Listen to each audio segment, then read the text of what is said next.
día sin dudas tiene que ver con esto que se anunciaba sobre el comienzo de nuestro noticiero y dábamos cuenta de ello también con el discurso del presidente de los Estados Unidos, Joe Biden, un acuerdo de cese de las hostilidades entre Israel y Hamás. Obviamente un acuerdo que prevé por las próximas 6 semanas y en distintas instancias la liberación de 33 de los rehenes todavía bajo cautiverio en manos de la organización terrorista Hamás en la Franja de Gaza. También prevé retiradas parciales del ejército israelí de parte del territorio de la Franja de Gaza y la liberación de prisioneros palestinos en Israel. Vamos ya mismo a la comunicación con un especialista en temas de Medio Oriente, Gabriel Ventasgal, que siempre tiene la amabilidad de atendernos. Gracias, Gabriel, por este contacto. Un placer, Caro. Bueno, en principio vamos un poco al detalle de lo que debería pasar en estas 6 semanas.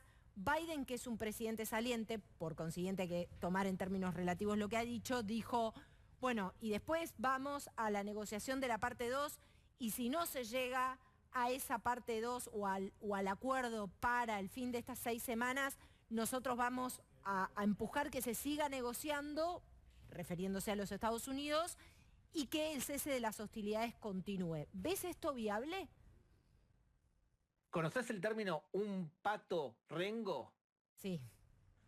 Bueno, Joe Biden es un pato rengo. Lo que él diga o deje de decir es poco importante, porque el autor realmente de lo que estamos viendo es alguien que no gobierna, es Donald Trump. Claro. Donald Trump tiene la capacidad para poder presionar y premiar a las partes. En cambio, Joe Biden no la tiene. Fue Trump el que dijo, nosotros si yo asumo el cargo y jamás no entrega a los rehenes, les voy a abrir las puertas del infierno.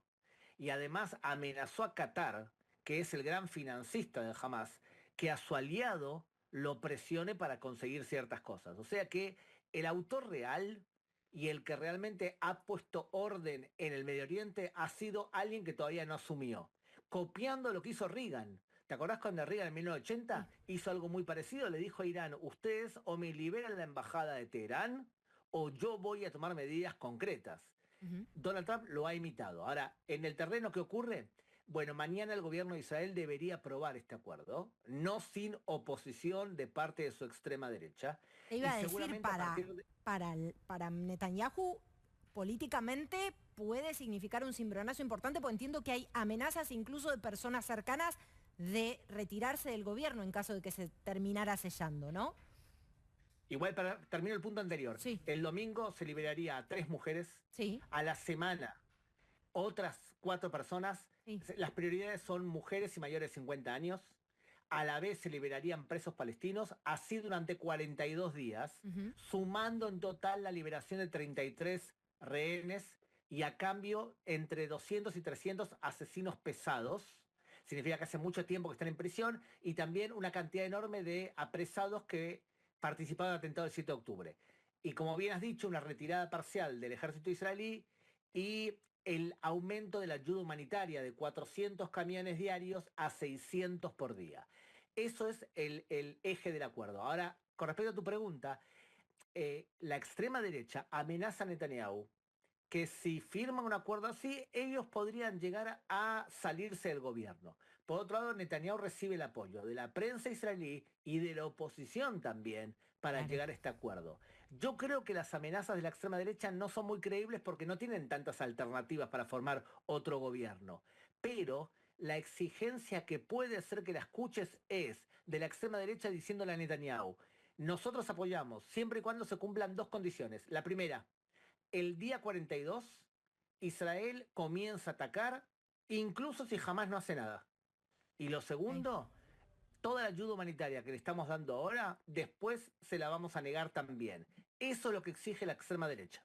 Bueno, es importante también recapitular todas las diversificaciones que tuvo este conflicto, o mejor dicho, todas las manifestaciones diversas de un mismo conflicto. Siempre Israel habla de una guerra en 7 frentes, donde jamás es apenas uno de los enemigos o las amenazas que enfrenta. La pregunta es, escuchamos a un Biden que, como bien decís vos, tiene un valor relativo en su palabra porque está de salida, pero él sí hacía alusión a que Israel logró abatir al máximo líder de Hamás, a Sinwar, que logró descabezar y dejar muy degradada a Hezbollah, ¿Es la amenaza de Hamás hoy algo significativo todavía, teniendo en cuenta que detrás puede haber una suerte de barril sin fondo de financiamiento catarí? ¿O entendés que ya el objetivo primordial, o uno de los dos objetivos primordiales de la guerra está cumplido, que es básicamente reducir a prácticamente nada al grupo Hamás? Es que el líder de todo este eje es Irán. Entonces Israel ha debilitado a Hezbollah, ha debilitado a Hamas, pero todavía hay un montón de frentes. Fíjate, todo este eje que comenzó la guerra el 7 de octubre. Veamos la situación. Hezbollah descabezado, más débil en el Líbano. Hamas muy debilitado a tal punto que acepta un acuerdo que en otras circunstancias no hubiese aceptado. Claro. Los hutíes en el Yemen todavía disparan.